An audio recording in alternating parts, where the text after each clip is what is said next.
little bit about what it's going to take to become great. To understand the mindset of how this next generation is thinking, live first, work second. So for my dad, it was work first, live second. And he had a hard line around work. It was called the time clock. Right? When he punched out, he was done with work and the people he worked with. And then he came home and he had his family. There were very hard edges, and it was work first, live second, because 3 hots and a cot. He wanted to secure those basic needs. We've now gone to the place where what the next generation does after 5 is often as important, and sometimes even more important, than what they do between 8 and 5 or during their work hours. The next thing we know, and this is not going to change, in fact, this is an accelerator for the next generation, is how technologically savvy they are. How technologically savvy they are. So, when you ask people, the United Kingdom did some research, and they asked people, if you had to take one of these, have to have one of these 3 things taken away from you, which would be the most painful? One was coffee, the second was chocolate, and the third was your mobile phone.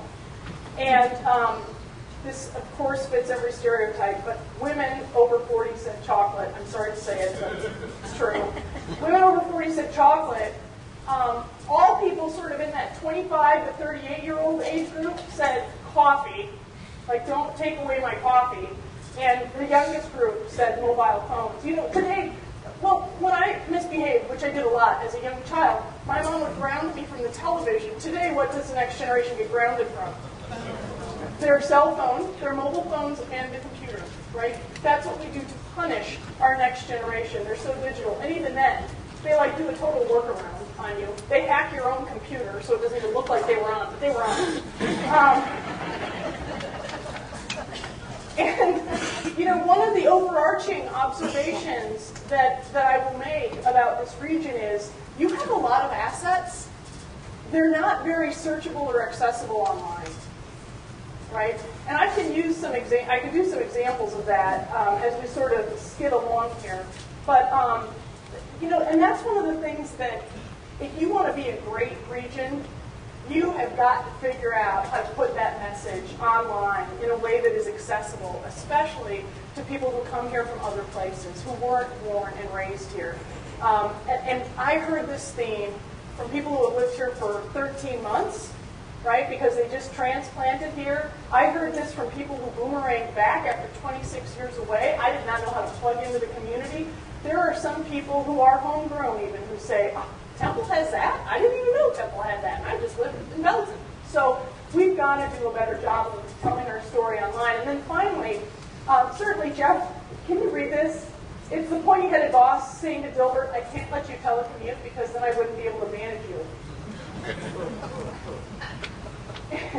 And I think this is one of the last things that we have to wrap our heads around, and Jeff mentioned it in his remarks previously, but very simply, work that can be done over a wire can be done nearly anywhere, right? There is no reason at all why, if someone, let's say that a young family is recruited out of this area, right? Because one person gets a job. So we as employers have a choice to make. Do we say bye-bye to the trailing spouse who works in our company, or do we say, let's figure out how you can do more of your work over a wire, right? So that you still continue to be a valued part of our workforce, adding value to this local economy, but you can work from anywhere. And the reverse is also true, right? How do we position this region to be a satellite wireless, web-based environment for example, all the banks in Austin, all the banks in San Antonio and Dallas, they have to have backups somewhere. It's a growing need. It has been ever since 9/11. Why don't we have those things here? That work can happen anywhere. All they need is really space, and you seem to have that in spades, right? So to be a little bit more strategic about this economy, work that can happen over a wire can happen any place. And how can we bring a little bit more of that here? So, one of the central questions to the research that we embarked on was, what is the next generation's relationship to Central Texas? Now, all general relationships to this region. You're either homegrowns, you were born and raised here, and you stayed. Right? You've always called this region home. Now, if you have moved from Belton to Temple, that does not count as like being a transplant, right? So think about this region right here. Well, this region right here, Killeen, Coppersfield, Belton, Temple. Think about that sort of boundary of that region. And you are a homegrown. Those zip codes have always been your home. You are a transplant. You are a transplant if you have moved here from somewhere else. And generally you have come for military, love, or money, or maybe a combination of one of those, right? You didn't even know where Central Texas was, right? You'd heard of Oz, you didn't know about this, but you came for some reason. You're a transplant. And then the third kind of folks are boomerangers. This means you maybe had a relationship with this place because you were born here, right? Maybe you were raised here, and you left, maybe for a while, and then eventually you came back. So I just want to do a quick show of hands. How many of you identify as transplants, people who came here from out of the area? Holy crap. Okay. Am I allowed to say that? Is that a swear word? Okay, sorry. Shoot, okay. Well, it's like just something we drive around in the roads in Wisconsin. Okay. Look up in the crap. Cow crossings and so forth. Okay, so most of you are transplants. So that leaves two of the groups. Homegrowns. How many of you are homegrowns? Okay. And then where are my boomerangers?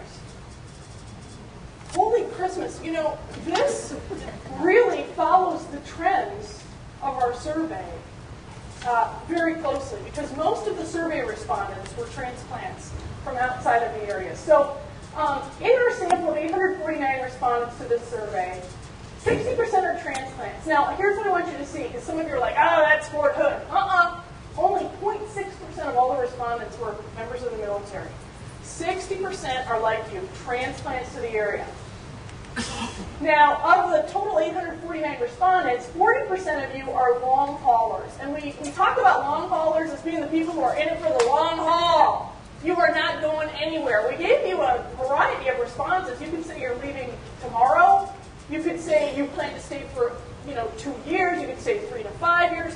But many, many, many people said, I'm going to be here for more than 16 years. Now, as I was talking this afternoon with Leadership Killeen, long haulers can be great news, or they can be the kiss of death. Do you feel me on this? Now, why might long haulers be really good news for you? They're committed, hopefully they're talented, because you don't want the reverse, committed, untalented people. Like, oh man, that's the worst. That would stink. But now, on the flip side of that, why might it be the kiss of death? Yeah, right. It depends on their attitude or their appetite for change. Because sometimes your long haulers can be what I call the Fred Flintstones, right? You know how Fred Flintstone had to stop his car? He had to throw his feet through the floorboards in order to, right? And if your long haulers are change resistant and they want to hang on to how it always has been, it's going to give your community a lot of gas, right? Because your community is changing, whether the long haulers are with you or not. Having them on board and committed to staying is going to be, in French, harmonie, it's a bonus point for you.